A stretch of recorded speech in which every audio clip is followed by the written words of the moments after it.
India have done it. It only took Kohli's record 100, Shreyas Iyer's destruction at the death, Shami's ridiculous 7th for infinite money, control of the ICC, a home World Cup, and a dodgy pitch. But they have done it. They have beaten a nation who have 5 million people in New Zealand. Congratulations, India. You are the best team in the world, and don't we know it? Oh, that is brilliant. It's a hero maximum. On the ground, down the ground, another hero maximum. My name is Munter, and we are here to wrap up the first semi-final between a dominant India and a plucky New Zealand side. This is the Maximum Cricket Podcast. It's a simple game. If you like what we do, then subscribe and enjoy the ride.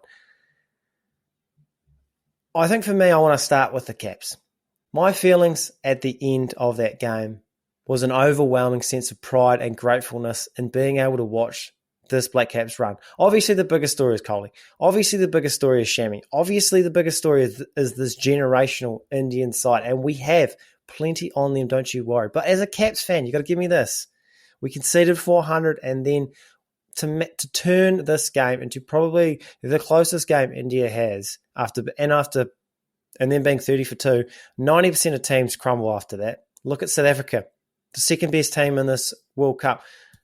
They crumbled for 80.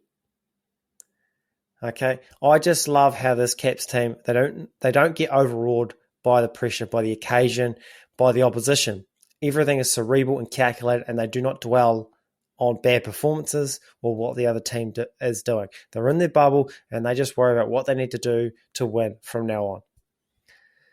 Since the 2015 World Cup, there has been 13 knockout games in 50 over cricket and the T20 World Cup combined.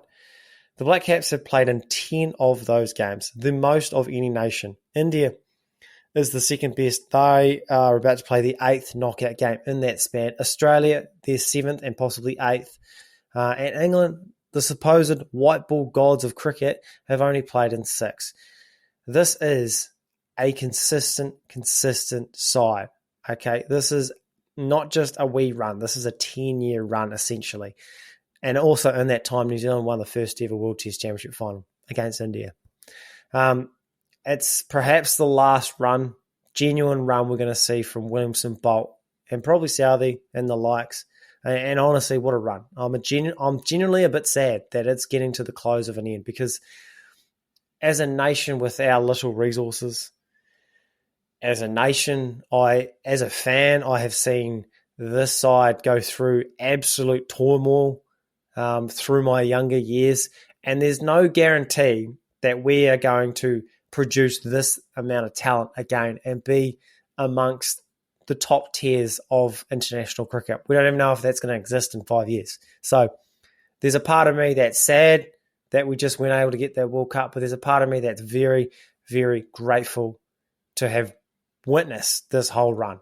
And I am very thankful to Kane and Co for giving us that. But most of you are here to talk about India. So let's do that. They won the toss. What a shock. They had a bat. Also a shock. And they came out on fire. Also not a shock. We said in the preview that the power play is going to be crucial, both sides.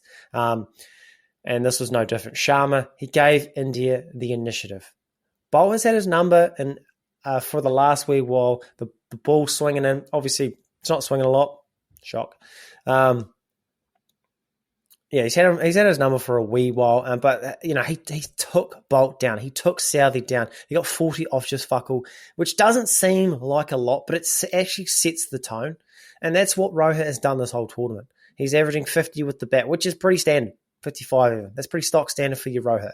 But it's the strike rate that's so important.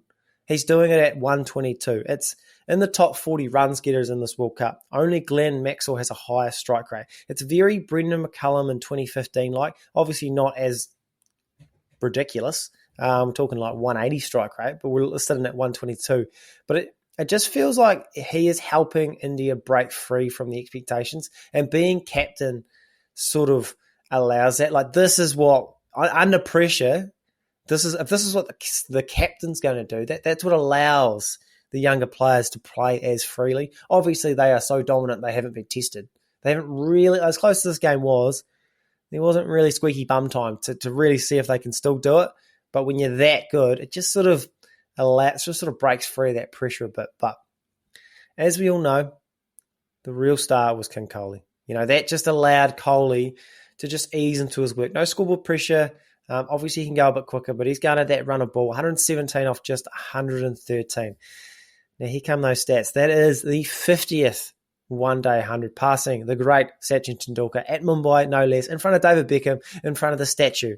It's very poetic stuff. His first 50-plus score in a semi-final knockout. But he also passed Tendulkar in another record, very, very impressive record, the most runs in a single World Cup campaign with a game to spare, I might add. That's now 10 innings, 711 runs at a 101. 550s, 300s. So 10 innings. 8 of those innings are 50 and above. He's 35. Like, he should be declining a little bit, but he just looks like as at the peak of his powers. He doesn't look like he's slowing down. That's his 80th international 100. 20 more? Has he got 20 more in him to get close to Tendulkar's mythical 100? Will it pass him? He's just an all-time great. Again, I talk about as a Caps fan, being grateful to witness your Canes, etc. But I'm just as grateful as a cricket fan to just grow up watching Kohli. He is just a master at work, and he is arguably the best all-format player in the world. And to be honest, I think this stat that I'm about to give you is going to prove that he probably is the best all-format player, and I don't think it's close. So Kohli has the 4th most runs in international cricket, all formats. Tendulkar number 1. Out of the top 100 batters, and it could be more, the stat wouldn't go any further down, in terms of runs made, Kohli is the only player to average over 50 in all 3 formats combined. Let me repeat that. Virat Kohli is the only player in 100, probably more, batters to average over 50 in all 3 formats combined. That is ridiculous. It doesn't matter what format it is, he is a freak. And I just think it's nearing the end. And it was just so poetic. Tendulkar, we got Beckham. There's that wee clip of them playing like kicking the ball. It was a great time for him to pass that milestone. It really was. And obviously, the moment was about Kohli breaking that 50th, but they don't get 400 just from Kohli going around a ball. It was really Shreyas Iyer's acceleration. The Caps actually might have won the game if they were able to dismiss Iyer, because Kohli was just going at 100 strike rate. Potentially went a bit slow, probably a bit harsh. Got 50 odd tons, but Shreyas Iyer is a fucking talent. The levers on the guy, unbelievable, back-to-back hundreds. I don't want to dismiss that last 100 against Netherlands, but I kind of am. It was that exhibition game. It wasn't a lot of pressure in that game. It was like Globetrotters, national sort of stuff. But this is a World Cup semi-final, and he's playing with the exact same freedom. That's that Shami influence, I think. But, New Zealand's bowling wasn't, and it's not flash, but it's still, 400 is 400. And some of these sixes were massive, absolutely massive. And I think, Shami's got 7 for his man of the match. But if Shreyas Iyer doesn't accelerate and they don't get to 400 and that totals 350, I think New Zealand win. I genuinely think New Zealand win in a canter. Obviously they won comfortably, 70 runs. And a lot of that's because they were trying to get 14 and over. They lost wickets in a hump. I get that. But that acceleration, that 110 off the last 10 overs, I think it was about 80 off the last 6, something like that. I don't know. Might be making that up. But, for the Caps bowlers, which is, it's been their Achilles heel this tournament. It just couldn't hold up. Tim Southee conceding 100 off his 10, the first bowler to do that twice in the format. It just, as good as the Caps team has been over this period, and granted, these aren't great conditions for them. They just don't. All the bowlers, I think, are slightly worse than 2019. if that makes sense. Like they sort of lack that X factor that they once had. They've got experience and they've done a job, and that fifth bowler's sort of patched together some sort of overs, but it really sort of came to a head. Probably the end of the tournament. You got South Africa got 370 odd, Australia got bloody 380 odd, Pakistan chased down 400, and now India got 400. Like that's not great. So, but as I said before, 390 odd, basically 400. Most teams fall over, And after India win another power play, and as we mentioned, Shami, he nicked off Conway, he nicked off Ravindra for not many, 30 off for 2. Most teams collapse under that sort of pressure.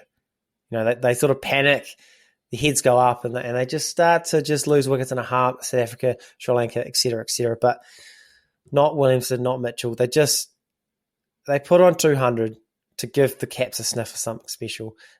Just a little bit on Kane. It's been the year from hell for him. Ruptures his ACL.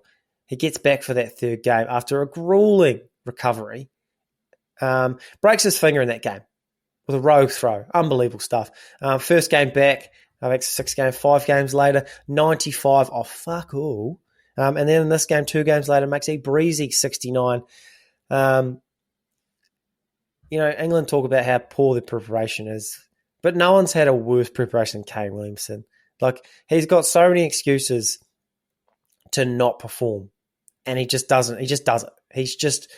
He's an all-time great, averaging 53 in Test cricket, 48 in one-day cricket. Just, as I said, it's just a privilege to watch this man bat. But incredibly, he wasn't the star. He is not. He is. That's the thing about this New Zealand side now. Like the 2019, Kane Williamson's a one-man band with the bat. Granted, better batting conditions, but Big Darren Mitchell, 134 off 119 balls. The first 96 of those runs were exceptional, off only about 76 rocks.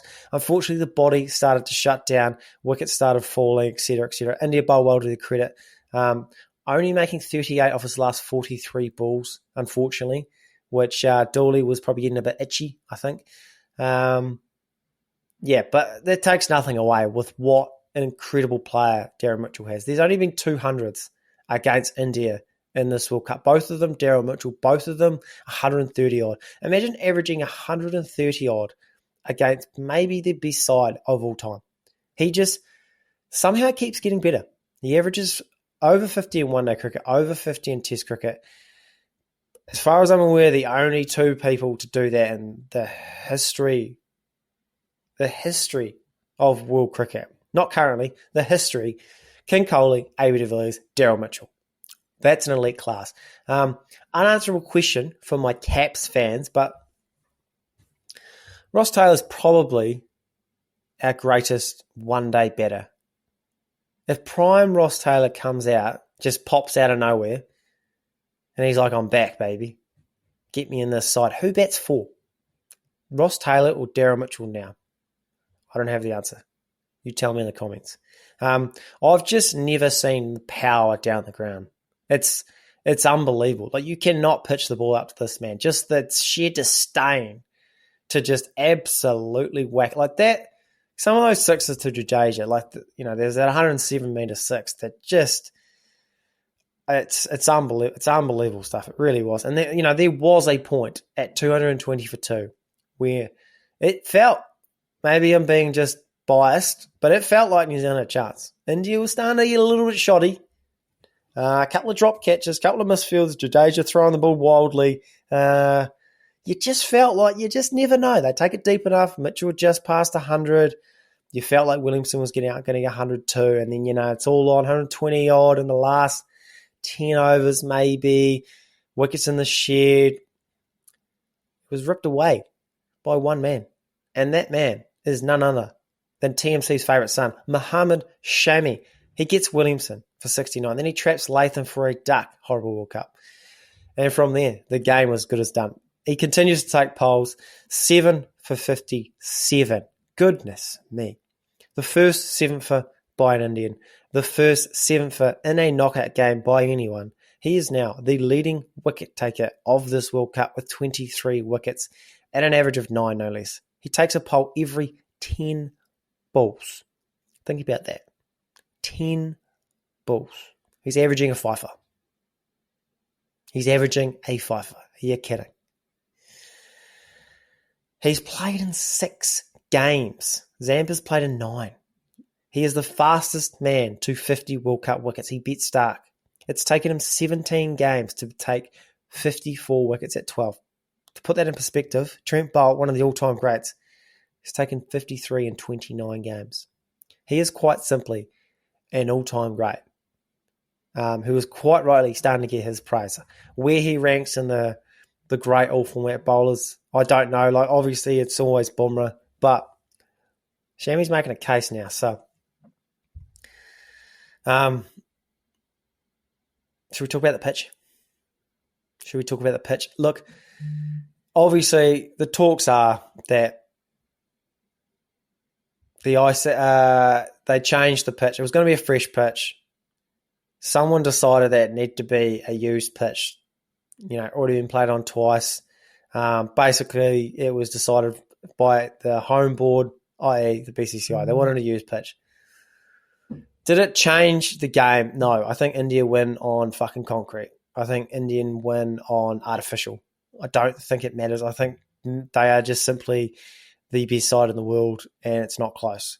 However, I hate that it's tarnishing this run. I hate that it's taking the gloss off what should be a celebration of these incredible players and the incredible talent. It should be India are dominant, not India have to cheat, because they don't have to cheat. Like, you could stack the deck in New Zealand's favour to give India a chance. That's what they should do, but it's not the shame. So it's just a shame that it's going to take the gloss off what is a great run. They probably won't care, to be honest. They won't. Just like England don't give a fuck about the boundary count back. But, there's no but. That's it, really. Is it India's cup? It has to be, doesn't it? Could South Africa or Australia beat them? I can't see it. Best chance, I think South Africa, they bat first. That's probably the best chance. Australia, they haven't clicked. Chess out, finals. They're a finals team. Sure, maybe. I just man for man, they're the best team. That's it. That's where it's going to lie. If you could pick a tournament team outside of the Indian side, and I don't think that what they win. I think India wins that. They might win one game, but I think in a 7-game series, they ain't winning. They ain't winning 4 games. I'll give you the tip right now. That's it. That's what I'll leave you with. That's where I'm going to leave you. That is us for another episode. Congratulations, India. Deserved finalists. Just an incredible side. Obviously disappointed that my side got knocked out, but I love the way they play the game. That's beautiful to watch. Thanks for joining us. Hit that like and subscribe. Just like India hit Southie's terrible death bowling around. And we'll catch you tomorrow night.